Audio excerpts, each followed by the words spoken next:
Now with this week's technology report is Nyambi McDonald. Nyambi, tell us more about a new concern about cyberbullying. Yeah, this has become a real problem for schools. Thanks, Josh.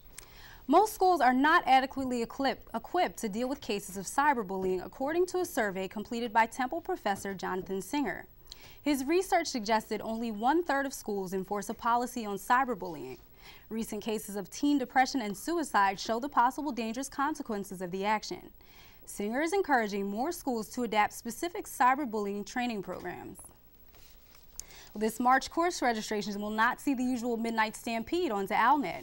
Temple is adapting a new system allowing students to view academic history while registering for classes.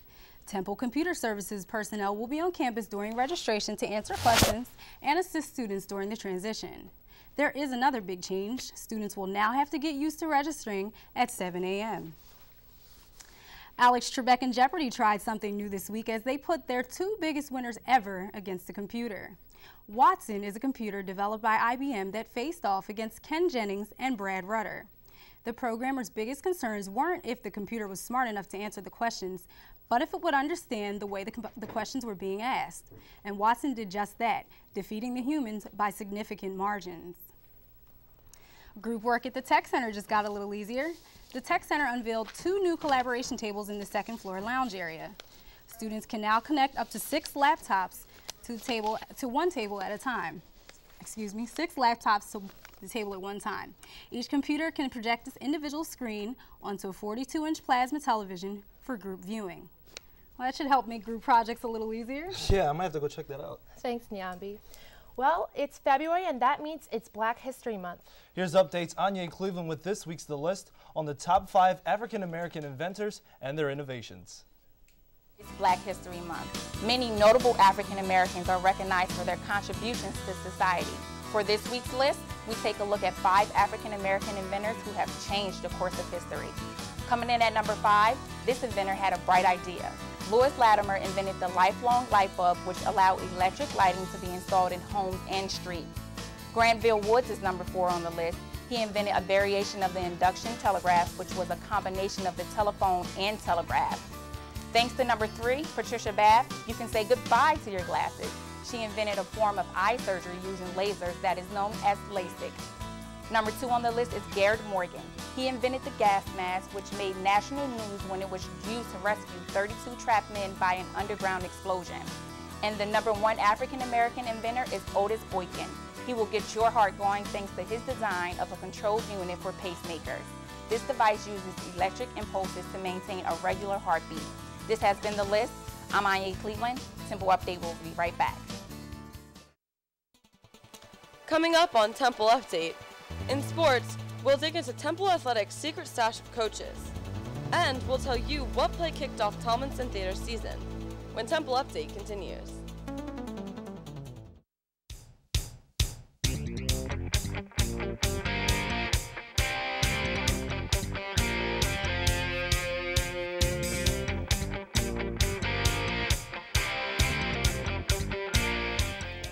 Hey, welcome to the Sports Desk. I'm Rudy Mezzi. I've got a sneak peek of the baseball season, the next conference basketball game, and a secret stash. But first, we're only a month away from football. Almost 2 months after being hired, new head football coach Steve Addazio has filled his coaching staff. Addazio named Scott Loeffler from Florida his offensive coordinator, but it seems Addazio has some offensive plans of his own. Philosophically, it'll be all about getting the ball in the hands of the playmakers and utilizing their talents and spreading the field and making them defend the whole field. Spring practices start up on March 23rd, and you can get your first glimpse of that offense at the Cherry and White game on April 16th. And the baseball team is gearing up for another season. After going a tragic 14-37 last year, the men feel like they can only improve. Head coach Rob Valley emphasizes that it is important they get off to a good start. The team lost 25 of their first 29 games last season. Their first game is on February 18th in Durham against the North Carolina Central Eagles. And hide your water spouts, kids. The Spiders are coming to town. The Owls will take on the Richmond Spiders Thursday night at the Leah Corrs Center. Richmond is in 3rd place in the A-10 behind 2nd place Owls, and in the 1st place Xavier Musketeers. Lavoy Allen only needs 15 rebounds to pass John Baum to become the all-time rebounds leader in school history. Owls are also 5-0 when Voy records a double-double, so they're going to need a big night from Big Voy. And with the addition of football coach Steve Addazio, Temple now has something that not too many other schools can say they have. Must we link these two men together by their facial hair? Yes. Yes, we mustache. One coaches basketball, the other coaches football. One wins A10 championships, the other wins national championships. They may be different, but these two men have one very important thing in common. Lip fur, mouth curtains, teeth, brows, that's right, mustaches. And they've been going strong for quite some time. Got this when I was in the United States Army. I started to grow this in 1971. Oh, I'd say I've had this thing since about 79. And they're pretty attached to their furry friends. You know, maybe you get a nice cannoli or something, you get a little leftover here, you stick that tongue up like that, and you get a little surprise later. I'll be quite honest with you. I'm still trying to determine whether or not I think it's a good look for me. My wife doesn't know me without it. My kids don't know me without it. I don't even know if I know me without it. You know, I started to recede. I thought maybe I'd comb it up and cover the front of my head or something. I don't know.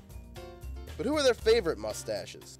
It was Tom Selleck. The problem, I only had a small problem that my kids remind me of. I look nothing like him. Jerry Colonna.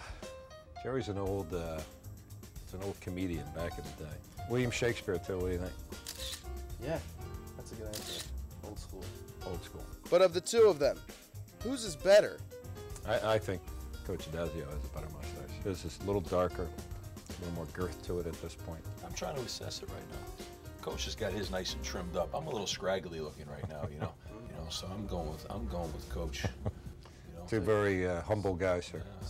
Respect, admiration, and strips of horizontal hair in the middle of your face. That is Temple Sports. You're my favorite host. I don't know if I ever told you that before. And guys, with those two mustaches that have two of our best sports teams, it makes me think that we should grow mustaches to boost our productivity. I don't know about Jennifer, but I'm in. We'll talk, Jennifer. Okay, thanks, Rudy. This week's music trivia question of the week is all about the sound of love. Here's Tori Maniscalco. And that means Valentine's Day. And if you don't like the sound of chocolates being chewed and flowers being delivered, you can settle down with some of the best love songs of all time. That brings us to our music trivia question of the week. What is the greatest love song of all time? Is it A, At Last by Etta James, B, Sexual Healing by Marvin Gaye, or C, My Girl by The Temptations? I'll be back in 60 seconds with the answer. And the answer is C, My Girl by The Temptations. According to the New York Daily News, The Temptations' classic ranked #1 on their list of top 100 love tunes. This has been the music trivia question of the week. I'm Tori Maniscalco.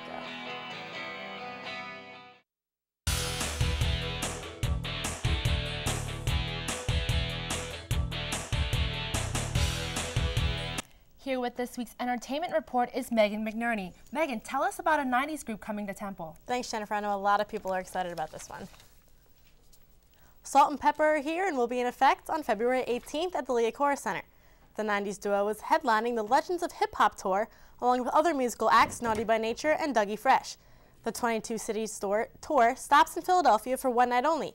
Tickets can be purchased at the Liacouras Center box office. The Temple Performing Arts Center hosted the Chamber Orchestra of Philadelphia on February 15th. The orchestra is in its 33-member orchestra is in its 46th season. The ensemble is known mainly for its selection from the Bark Oak period throughout the 21st century. The performance was held by Dirk Brassé and it took place at the Lou Klein Hall.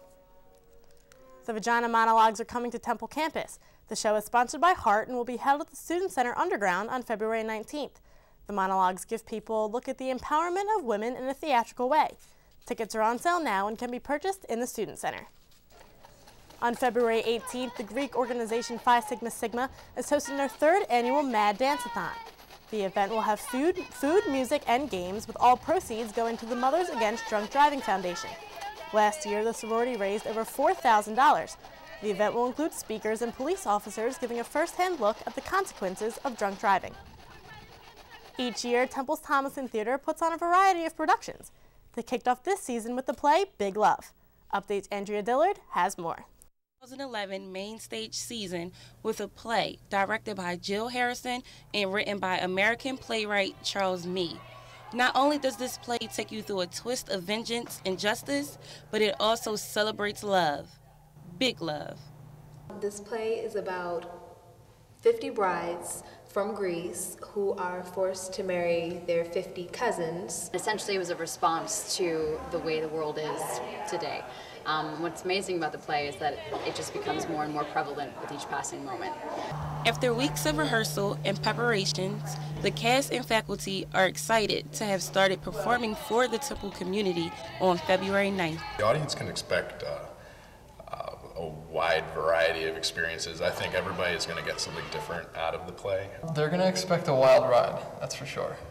This play brings together tragedy and comedy, inspiration and sadness, and engages the audience with music and dance numbers. According to the cast, there is plenty of reasons to why this play is a must-see. A crazy mashup of different types of people in one situation. And it's quite a trip, that's for sure. Big Love continues to run until February 20th. For more information like tickets and showtimes, please visit the School of Communications and Theater's website. Reporting from Temple Update, I'm Andrea Dillard. The Temple Theater always has the best shows. Yeah, I agree. I'm going to try to check them out as much as I can. Yeah, me too. Thanks, Megan. Temple University's own program, PhiladelphiaNeighborhoods.com, was just given the 2011 Student Keystone Award. The recognition was given to students for ongoing news coverage, personality profiles, photo stories, and sports pieces. The contest was sponsored by the Pennsylvania Newspaper Association Foundation. The city of Philadelphia may be spreading more love than you thought. CNN Money named Philly the 4th most romantic city in the United States. The ranking was based on money spent per transaction on Valentine's Day. The average was $134.93. And for all you New York haters, we beat them out by $4.63 per transaction. And that will do it for this edition of Temple Update. Remember, you can follow us by searching Twitter, Temple Update, and YouTube by searching Temple Update. And you can also watch us on TU TV, Comcast Channel 50, and Verizon Channel 45. For Josh Filomeno and the rest of the Temple Update team, I'm Jennifer Lee. Thanks for watching. We'll see you next time.